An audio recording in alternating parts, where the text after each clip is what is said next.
وہ آدمی جس میں تنہائی میں اللہ کا ذکر کیا، اللہ کو یاد کرنے بیٹھ گیا، کوئی دیکھنے والا نہیں تھا، وہ تنہا تھا، حجرے میں تھا، اپنے بند کمرے میں تھا، اپنے رب کو یاد کیا، اللہ کی یاد کرتے کرتے اس کی آنکھوں سے آنسو ٹپکنے لگے، اس کی آنکھیں آنسوؤں کا خراج دینے لگی۔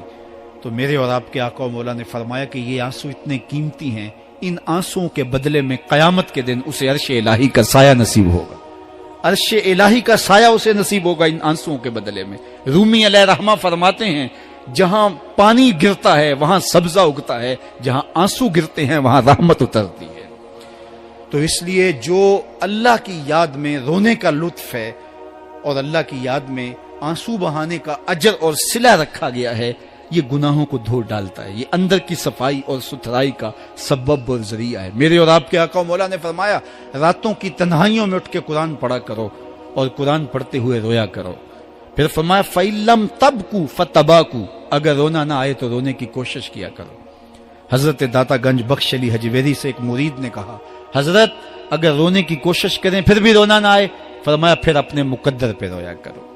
تم اتنے سنگ دل ہو گئے ہو کہ تمہاری آنکھیں آنسوں کا خراج نہیں دیتی۔ جو رونا نہیں جانتا وہ اللہ کی رحمتوں کو اور اللہ کی کرم نوازیوں کو کیسے سمیٹ پائے گا؟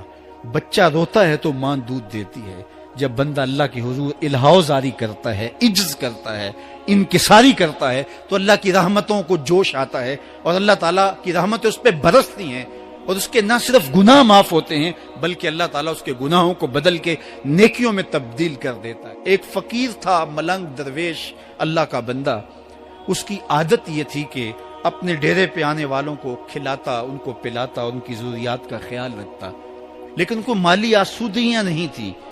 ہوتا یہ تھا کہ بعض اوقات لوگ آتے تو ادھار لے کر کے وہ لوگوں کو کھلا دیتا۔ خیر چونکہ فقیر کا مزاج یہ ہوتا ہے کہ لوگ آئیں اس کے ڈیرے سے کھائیں، بابا بلے شاہ نے بھی کہا تھا نا، اٹ کھڑک کے دکڑ بجے تتا ہووے چلا، آن فقیر کھا کھا جاون راضی ہووے بلا۔ یہ فقیروں کا مزاج ہے، تو جو بھی آتا اس کے ڈیرے سے کھاتا اور وہ ادھار اٹھا اٹھا کے لوگوں کی ضروریات کو پورا کرتے رہتے۔ وقت آخر آ گیا، جن لوگوں نے ادھار دیا تھا وہ سارے تقاضا کرنے آ گئے۔ اب بابا جی کو کیا فکر لاحق ہے کہ یہ میرے مہمان اور میں ان کو کچھ پیش کرنے کی صلاحیت نہیں رکھتا۔ ایک بچہ تھا، وہ کچھ سامان بیچ رہا تھا، پتیسا بیچ رہا تھا یا کوئی اور چیز بیچ رہا تھا۔ اس نے گلی سے گزرتے ہوئے آواز لگائی، خادم کو کہا سے بلا کے لاؤ، کہا تم بیچ رہے ہو تو میرے مہمانوں کو کھلا دو۔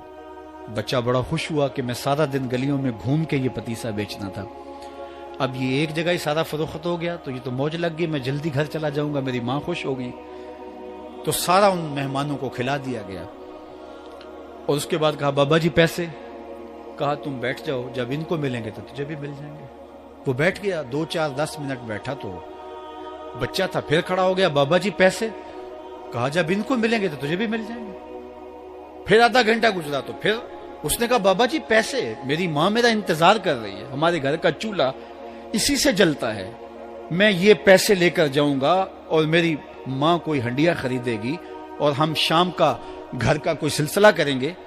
کہا بیٹا جب ان کو ملے گا تو تجھے بھی مل جائے گا۔ بچے نے رونا شروع کر دیا، یتیم بچہ تھا، اس کا سارا آسرا یہی تھا، اس نے رونا شروع کر دیا۔ جب بچہ رویا اللہ کی رحمت کو جوش آیا۔ کوئی مرید نذرانہ لے کے ان بزرگوں کے پاس آ گیا اور اشرفیوں کی بھری ہوئی تھیلی پیش کی۔ وہ اتنے پیسے تھے کہ اس بچے کو بھی دیے، جتنے لوگ آئے تھے سب کا قرض چکایا، کہا جاؤ گھروں کو۔ تو سب نے کہا بابا جی ہم صبح سے بیٹھے ہوئے تھے تو یہ نذرانہ دینے والا صبح سے نہیں آیا، تو اب کیسے آ گیا؟ کہا صبح سے تمہارے اندر کوئی رونے والا نہیں تھا، ایک رونے والا آیا تو باقیوں کا بھی کام بن گیا۔ بعض اوقات کسی ایک شخص کی وجہ سے باقیوں کی خطائیں بھی معاف ہوتی ہیں۔ آج ہم اجتماعی طور پہ تا حد نظر اندر باہر اوپر نیچے اتنے لوگوں کے ہجوم میں اللہ کی بارگاہ سے یہ توقع رکھتے ہیں کہ مالک کتنے ہجوم میں کوئی ایک تو ہوگا جو تیرا لاڈلا ہوگا، کوئی ایک تو ہوگا جو تیرا بہت قریبی ہوگا، کوئی ایک تو ہوگا جس پہ تیری رحمتیں برسیں گی۔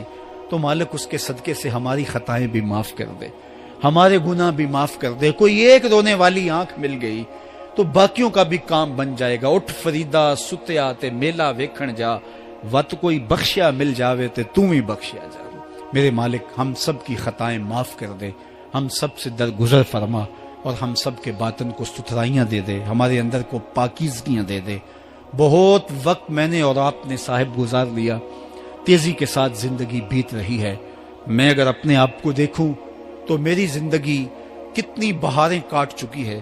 اگر آپ اپنے آپ کو دیکھیں، کوئی 60 سال، کوئی 20 سال، کوئی 25 سال، زندگی تیزی کے ساتھ گزر رہی ہے۔ بندہ جب سوچتا ہے کہ میں 40 سال کا ہو گیا ہوں تو آگے میری زندگی کے اگر 30 سال بھی ہیں تو 30 سال تو کافی ہیں، لیکن وہ پیچھے اگر پلٹ کے دیکھے تو 40 سال یوں گزر گئے جس طرح چٹکی بجائی جاتی ہے۔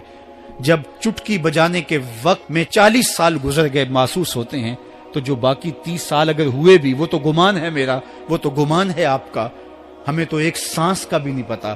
پوچھا گیا زندگی اور موت کے بارے میں کیا خیال ہے؟ کہا فجر پڑی ہے، پتہ نہیں ظہر پڑھ سکیں گے یا کہ نہیں۔ کہا اتنی لمبی امیدیں لگائے بیٹھے ہو، کہا ظہر پڑی ہے، پتہ نہیں عصر پڑھنے کا موقع نصیب ہوتا ہے کہ نہیں۔ کہا یہ بھی طول عمل ہے۔ ایک بولا عصر پڑی ہے، پتہ نہیں مغرب پڑھ سکیں گے یا کہ نہیں۔ کسی نے کہا ایک رکعت پڑی ہے، پتہ نہیں دوسری رکعت بھی پڑھنا نصیب ہوتی ہے یا نہیں۔ کہا یہ سب تمہارے منہوں کی باتیں ہیں، میں تو کہتا ہوں ایک طرف سلام پھیرا ہے، پتہ نہیں دوسری طرف سلام بھی پھیر سکیں گے یا کہ نہیں۔ کیا موت اتنی قریب نہیں ہے؟ ہم نے اپنی آنکھوں کے سامنے لوگوں کو جدا ہوتے یوں نہیں دیکھا ہے؟ ہم کہتے ہیں اس کی خبر سنا رہے ہو موت کی، یہ تو میں نے ابھی سبزی والی دکان پہ دیکھا تھا۔ لیکن جب موت آتی ہے تو ایک لمحے کا تقدم اور تاخر نہیں ہوتا۔ تو صاحب آئیے اپنی زندگی کو اللہ اور اس کے رسول کی راہوں پہ ڈالیں۔ آج وقت ہے، آج موقع ہے، آج توبہ کا دروازہ کھلا ہے، کل سب کچھ نہیں ہوگا۔ آج اس کی رحمتیں آواز دے رہی ہیں۔ آج وقت ہے، وقت پر کافی ہے ایک قطرہ بھی آب خوش ہنگام کا، جل گیا جب کھیت برسا می تو پھر کس کام۔